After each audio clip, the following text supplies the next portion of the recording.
Welcome to your Monday Night Breakdown. I am your host, Brandon B.T. Taylor, and this is the main event hub. August 17th, 2026, Raw live from Buffalo, New York. So tonight was probably the best Bloodline segment we've had since before WrestleMania 40. I know some people are like, well, it's after Mania 40.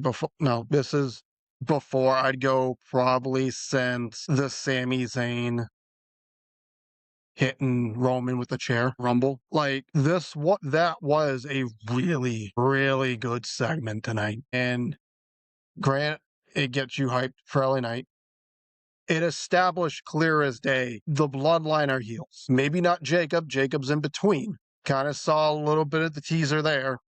Jacob did nothing to help out Roman when Roman got attacked by LA Knight. But you established tonight the Bloodline, Roman Reigns, Jey Uso, Jimmy Uso, they are heels. They're tweeners, or they're the Death Riders pretty much, where some act heel, but Roman's more of a tweener. He acts like a baby face in this, that, and the other. No. Tonight, they established themselves going forward as heels. They are not baby faces. You cannot justify them as baby faces anymore. Roman as a heel is what he is at best. He is a heel. So it's no coincidence why this was his best segment involving his family in almost 3 years. AKA the last time he was presented as a heel. And for Solo, that motherfucker is over. Solo is over. The most over he has been ever. Once again, I keep asking, where was this Solo with the MFTs? Why wasn't this the Solo we got with the MFTs, or his version of the Bloodline? The crowd is behind Solo Sikoa. They are 100% behind him. Sadly, I don't know where or when you're gonna do Roman Solo now for that title, because I assume War Games you're doing the Bloodline plus maybe one more person. I know how they like to do their stupid ass 5v5s, but this is one where you can suck it up and do a 4v4 versus LA Knight, Solo, Royce Keys, and probably one other person. I don't know who that one other person would end up being. Maybe it's Rollins. Who knows? But it's clear LA Knight, Roman for Money in the Bank.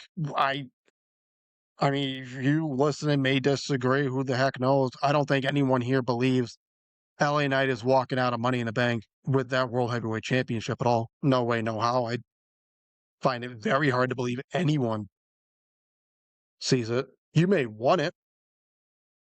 You may want LA Knight to be World Heavyweight Champion, to beat Roman Reigns at Money in the Bank. You may think that's a better story, but right now that's not A, the better story, B, the front runner of who should honestly take the title off of Roman if you want to end it before Mania. So this pretty much takes out Femi. LA Knight is just a stepping stone here for Roman. He's not going to win the World Heavyweight Championship. They're not going to give you like a 5-star classic or this amazing match at Money in the Bank. It's going to be a solid match, similar to how it was in Saudi Arabia a few years back, and that's probably it. But the now match to see / we want, most fans I believe want in this feud right now is Roman and Solo. And that's hard to believe considering, once again, a year ago, Solo had get the fuck off my TV kind of heat. And you go to the year before, still had get the fuck off my TV kind of heat. To now, he is arguably one of, or maybe the most over baby face, at least on Raw right now. The only argument, LA Knight and Obar, probably the only two you can make the argument for over Solo right now for top babyface based on crowd reaction. But he's up there now. When we do these end of the year awards, if Solo Sikoa is not the the winner, or at least the runner-up for most improved wrestler of the year, your awards don't mean shit. They don't mean a fucking thing. You can't sit here and tell me Solo Sikoa is not the most improved wrestler of 2026 right now. Granted, it's a few weeks turnaround, but it's a hell of a turnaround. One hell of a turnaround. But we'll get to that main event segment later on. Other things that went down tonight, Oba and Braun made official for Saturday night main event. I've seen it on the internet and stuff. I agree, I do not think Paul Heyman should be, quote, walking away with the winner, because it makes it look like all Paul does is attach himself to the next big thing. It makes it so Paul's bigger than Braun or Paul's bigger than Oba. Regardless of the fact, Paul Heyman should not be with Oba Femi. If you're going to stick Paul Heyman with one of the two, just keep him with Braun. Better yet, get Braun and Heyman away from the division right now. Keep him away. You don't need Maxine. You don't need Austin Theory. Logan's not cleared right now. You don't really need Logan. Maybe when Bronson Reed returns, there's an option for Heyman, or there's the new quote-unquote muscle for the division. But no way, no how should we be talking about Oba Femi going and Paul Heyman going hand in hand together. That should not be an option. That shouldn't even be under consideration.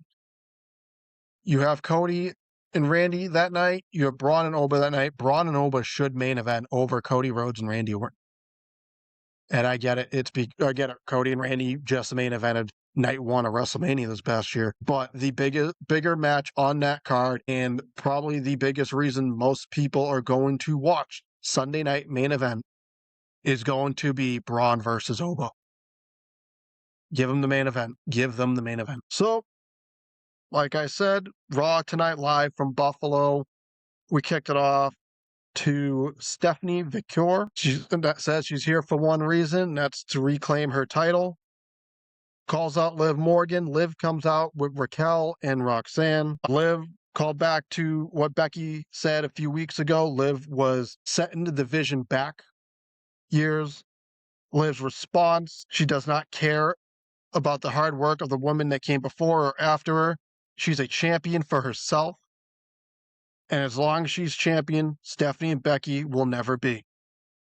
And her goal is to be the longest reigning women's champion of all time. Stephanie has to get in the ring, babyface kind of thing.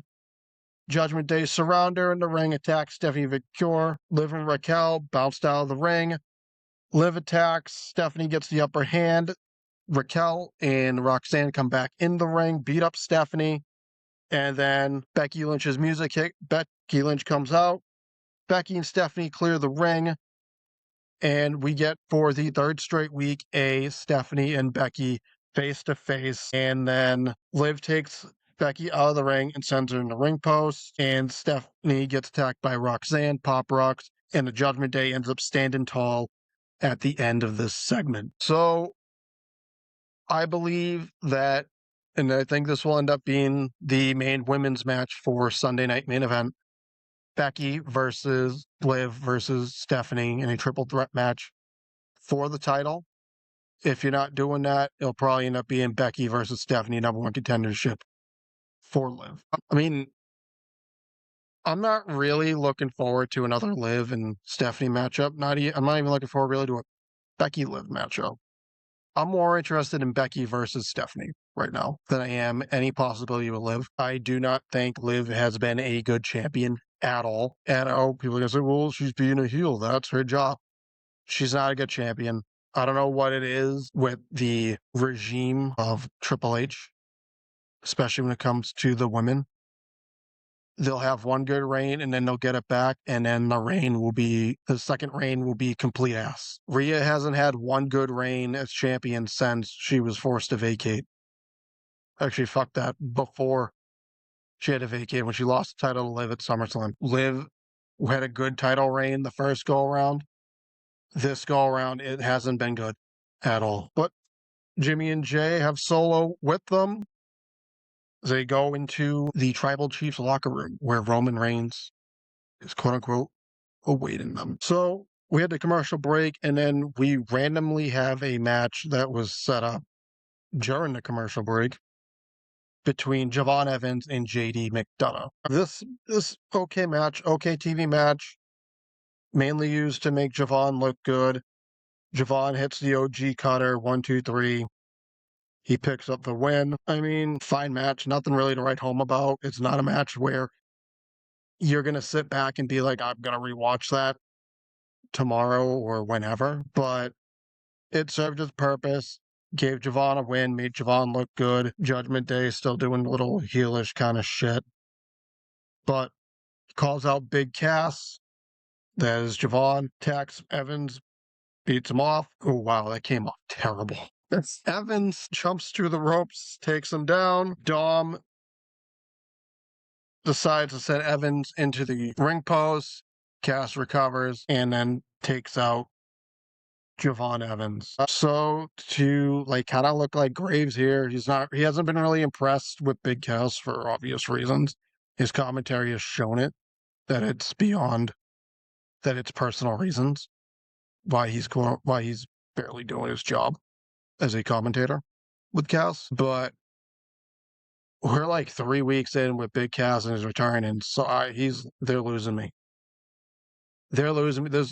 You can only do the same shit over and over and over and over again to the same person over and over and over and over again before you start to tune people out. And they're losing me with Cass right now. Just do the Javon match, finish the feud, have them both move on. Because now you're starting to lose people. And it's only been 3 weeks, if that. And I'm one of the people that has defended Cass on social media and said, I don't believe he needs Enzo to be interested.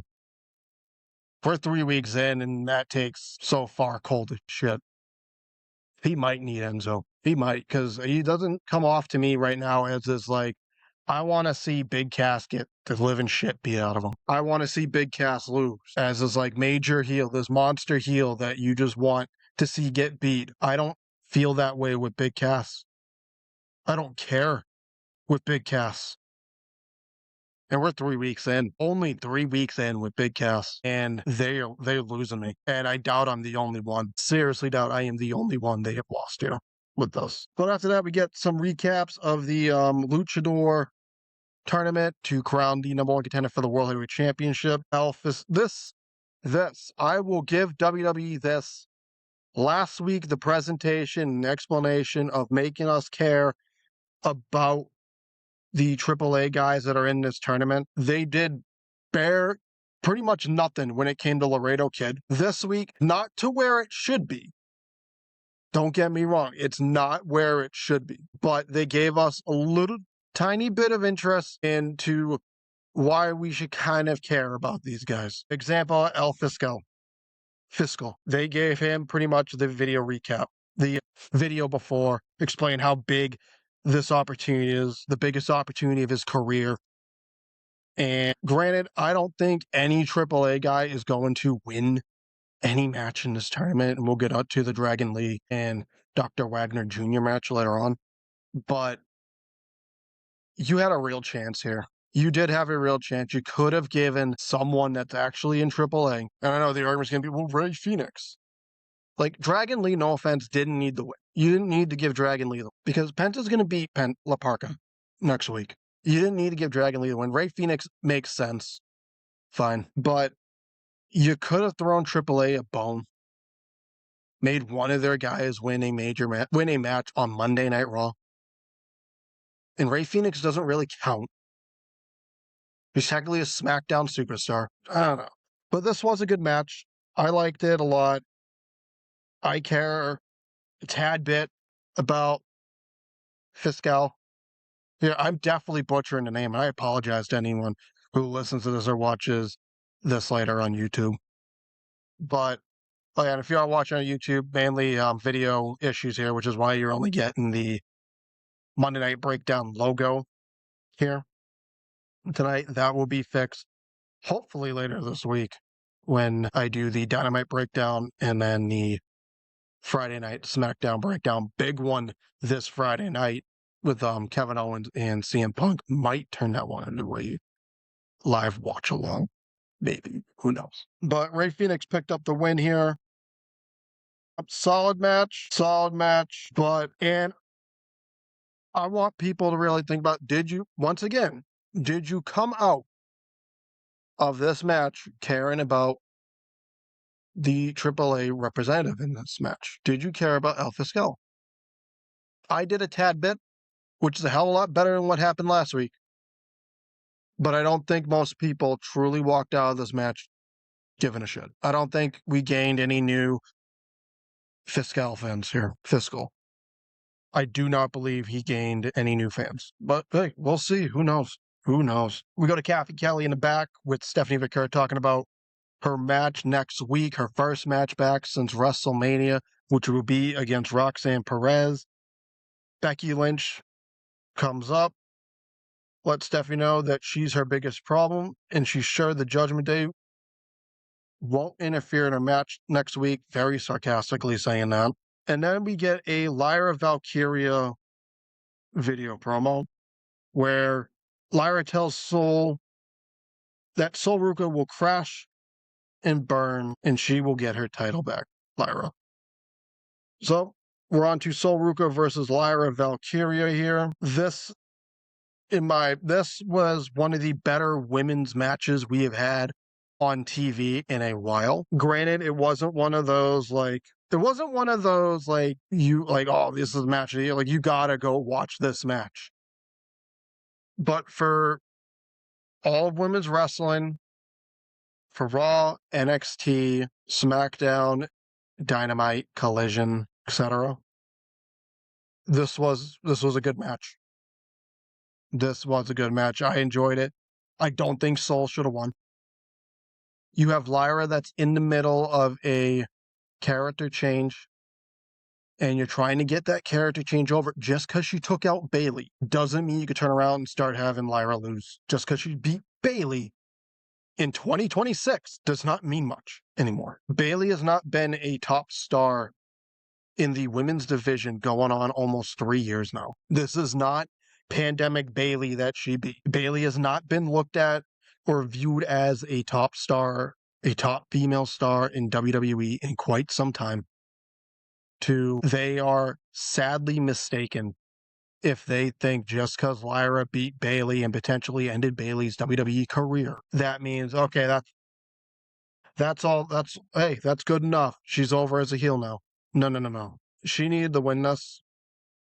She needed to win. Sol could have taken a loss and be fine. Lyra's in the middle of a personality and character change here to where she didn't need to lose tonight. Let her rack up some win. If you wanted her to lose to Sol, fine, but she should have had some matches on Raw before then, or this match shouldn't have been made 1 week later. Give Lyra some wins on TV. Let her beat Ivy Nile. Let her beat some jamoke from wherever the hell they are, an indie wrestler from Buffalo. Let her rack up some wins, because so far, and I tried to defend it last week when I said Lyra, give them time with Lyra, okay? They had more important stuff for SummerSlam week. She wasn't going to be involved with SummerSlam, so it made sense not having her on. She finally appeared to a degree that wasn't a video or hidden behind ads, where you either had to not live in the country or have a VPN to see. We pretty much have only really seen her twice. Last week's segment with Sol and Io, and then tonight's match since she beat Bayley. But I mean, it is what it is, but I do not believe Sol Ruka should have won tonight. Sol could have taken the loss and be fine. I don't know if Lyra could. And we'll wait and see on that one, but this might have been a mistake here. We go to another backstage segment with Jimmy and Jey Uso as they walk up to Jacob Fatu. Jey pretty much berates Jacob Fatu, tells him to sit his punk ass down since they did something he couldn't, which was bring Solo to Roman. We get shown the Buffalo Bills at ringside, who really gives a fuck except for the people in Buffalo. Kathy Kelly backstage with the Vision. Logan Paul takes the interview, tells her last week was about showing that the Vision runs this place and anybody challenging them will get run down. Maxine calls Tozawa a cockroach. Theory says some useless shit, regurgitated stuff. Who really gives a fuck at this point was Theory.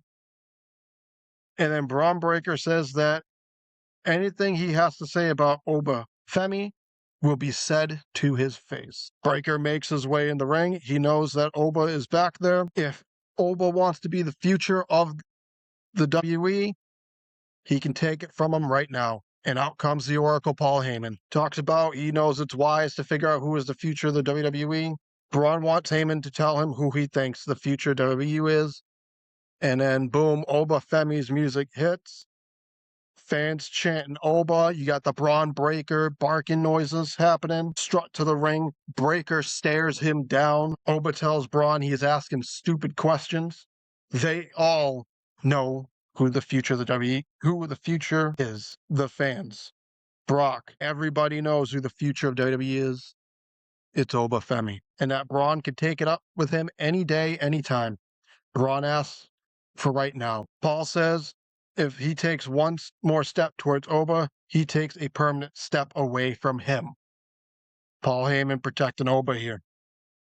They answer to this. I don't know why a lot of people sat here and thought this was kind of a shot at AEW here. I think it was more so be like, we're not giving away this major match on free TV kind of thing. Give you a reason to watch Sunday Main Event. I didn't take it as a shot towards AEW. I know a lot of people did. But Heyman says they answer. The shareholders explains the future is someone that understands the business. So Sunday night main event.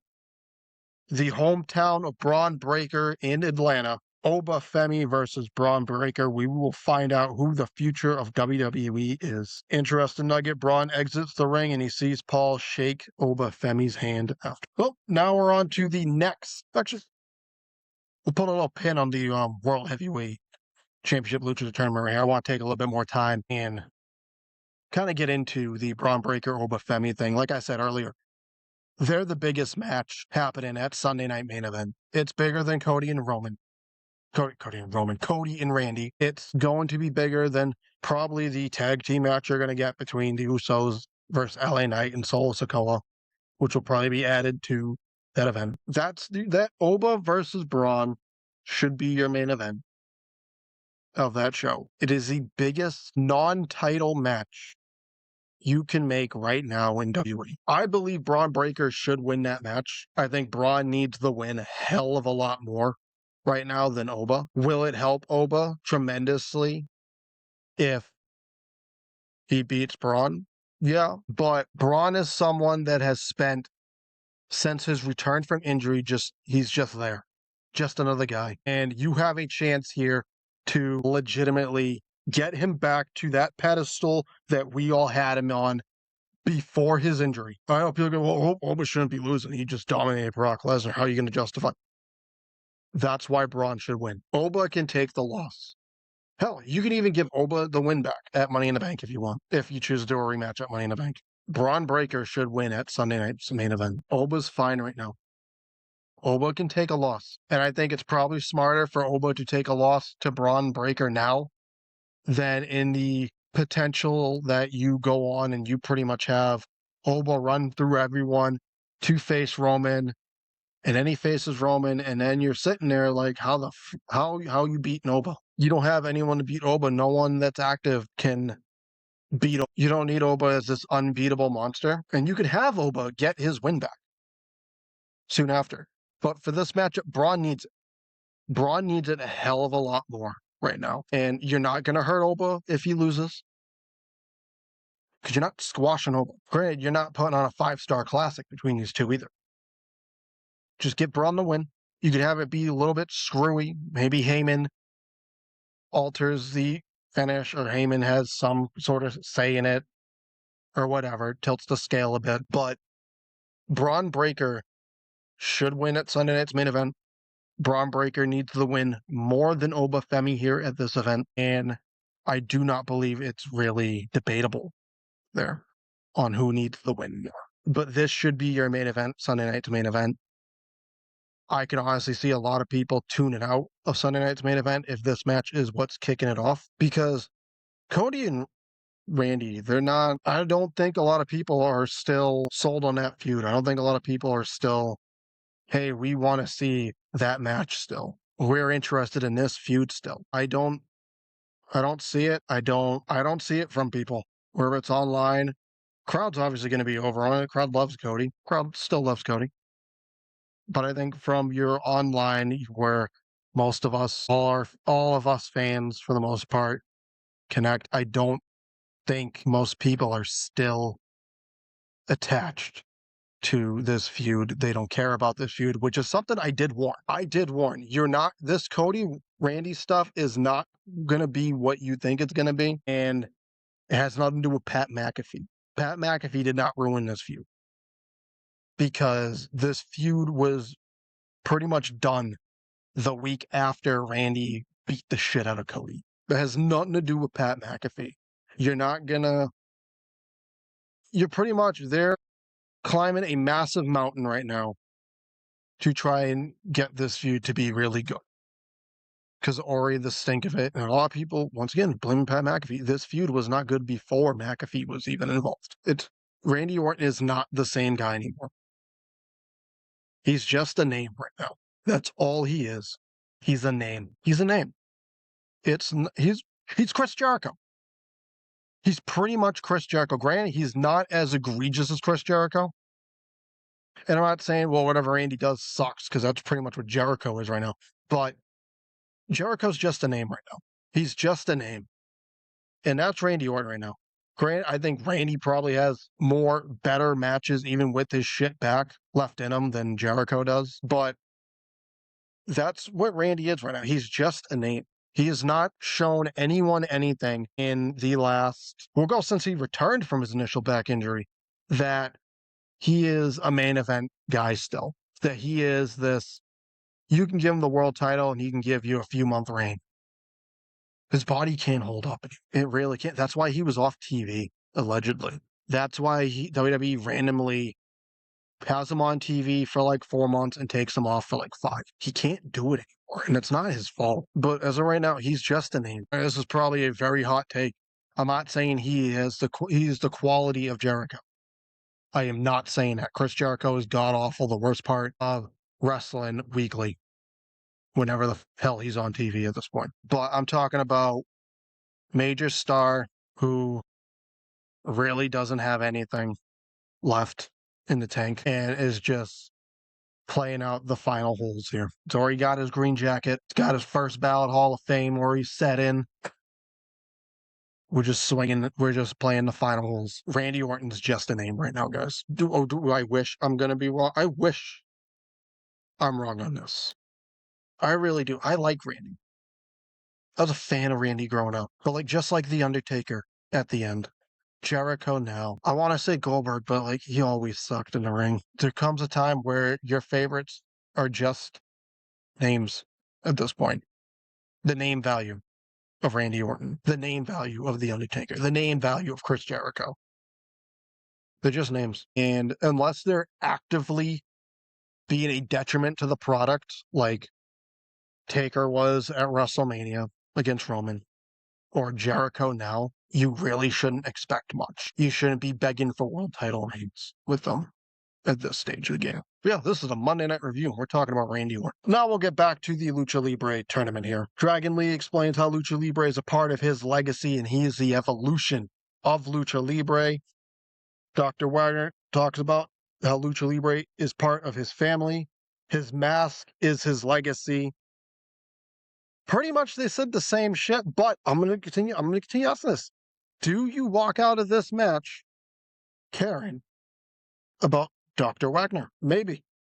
I think this video did a 10 times better job than the other ones we've had so far. I think more people will probably end up caring a bit more about Dr. Wagner than the other AAA guys we have seen so far. I think next week it's definitely hit or miss with La Parka, because and I really hope La Parka's entrance is not going to be hidden behind the Netflix ads. Let the fans at home see La Parka do his entrance, do his dance and shit, because he's going to get over, out of all the AAA guys, that have competed in this tournament, the actual AAA guys, I'm not counting Ray Phoenix, I'm not counting Penta. The actual AAA guys who only appear on AAA, La Parka has the best chance at getting over with the crowd and has the best chance at getting people to care because he is likable. He has the fun, he has the entrance, does the dance, he has a cool mask, cool setup. He can go in the ring, kind of. So it's going to be interesting how they do it here. Obviously, Dragon Lee picked up the win here, as we talked about earlier. This was, I will say, this was Dr. Wagner's best match in the U.S. I don't think it was close. He had the terrible U.S. Open match on here. I want to say we saw him with something else. Wait, no, that's a lie. No. He had the match with Ethan Page in NXT, if I'm correct. It was him versus Page in that street fight at Halloween Havoc. Sorry for the terrible pause there. I was trying to fix the audio on my mic. I could not hear shit here. So sorry about the technical difficulties right there.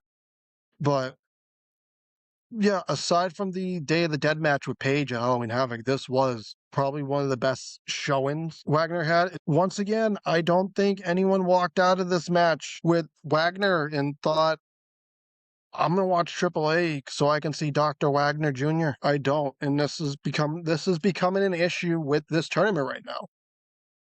It feels like, okay, cool. We're in a rush just to get the Penta versus, it better be Ray Phoenix at this point, match. Because if it's Penta versus Dragon Lee, get the fuck out of here. Get out of here with that. But your semifinals for this tournament is set. Dragon Lee versus Ray Phoenix. Penta versus La Parka. Your main event match of the evening, Chad Gable defending the Intercontinental Championship against Rey Mysterio. I'm actually shocked this match happened tonight and not in Mexico in a few weeks. I'm really shocked by that because I felt it was a slam dunk there. Chad's return to Mexico, the first time Chad's been wrestles in Mexico since he had to take the mask off. And he's taken on Rey Mysterio. And it just felt like I felt this match could have waited till that event, till the Raw in Mexico. But this was a really good match. Probably one of the best Rey Mysterio matches I've seen in a very long time. And then Chad is who Chad is, and that is a great professional wrestler. But this was a really good match. Rey Mysterio's best singles match. You could go back. Maybe 5 years. It's been so long. Ray, I don't know what has happened with Ray, but since his kind of return at Mania, he's been a different guy. He's been different in ring because the Ray before looked like he was on the way out, and the Rey Mysterio sense looks like he has a lot more left in him. And to think this Rey Mysterio, they wanted Gunther to retire at Mania this year. But this was easily the match of the night. I have no critique of this. Granted, I don't think it was a 5-star match, but I don't have any legitimate critique on this. It was a really good match, really good Intercontinental Championship match. Gable picked up the win by submission. Ray put the title around Gable's waist, mutual respect there. And then we get the Monday Night Raw breakdown for next week. For a reminder, if you listen to this, Raw will be live at 6 o'clock next Monday for this. Raw will be live at 6 because it's going to be a double tape in that week. I do not know why, though, because I don't get what is the week out, unless they're double taping Raw. I think it's a double taping of Raw. Don't quote me on that. I don't know if it's a Raw and then a SmackDown taping or it's a Raw and Raw taping because they don't want to do anything for Labor Day the next week. Do not quote me on it. But it is a double taping. Raw will be live at 6 o'clock next week on Netflix. We got Stephanie versus Roxanne, Penta versus La Parka, Dragon Lee versus Ray Phoenix, and the Oba versus Braun Breaker contract signing. And now we are on to our main event segment here. Roman Reigns comes out. Fatu is with them. Reigns asks for acknowledgement from Buffalo. Buffalo gives it to him. He says he's here to collect a receipt. There's a receipt he needs to collect. And he asks for Solo. And Jey Uso's music hits. Jimmy and Jay and Solo walk down the ring. Solo gets in the ring. Roman sizes him up. The sight of Solo pisses Roman off, he said. He runs down Solo here. And then we get a video package of Roman beating Solo in tribal combat about a year ago. And then Solo going off, doing his own thing, being disrespectful to Roman. And this is where we start to see the official establishment of Roman's a heel here. He mocks Solo. He asks why Solo thinks all that was funny. Breaks the sunglasses. Asks why Solo is not begging him for forgiveness. And then Jacob attacks Solo. Hits the Tongan death grip on him. Roman tells Jacob enough. Says Solo has to weigh him in. He has other business to attend to. And says the Usos are made men. And if you disrespect them, you disrespect him. And this is kind of a thing towards Jacob now. Jacob's big thing is, well, I don't got to listen to the Usos. Fuck the Usos. All I got to listen to Reigns. Now he has to listen to the Usos. They get the black Ula follows, and then they go back to Solo. LA Knight's music hits, pop, makes the way to the ring, takes out Jimmy and Jay over the top rope. LA enters the ring, Jacob attacks from behind, and Roman calls off Jacob so he can handle it. Roman hits the Superman punch to LA Knight and decides that Solo needs to attack LA Knight while Jimmy and Jay hold him down. He tells Solo he's here to serve him and his brothers.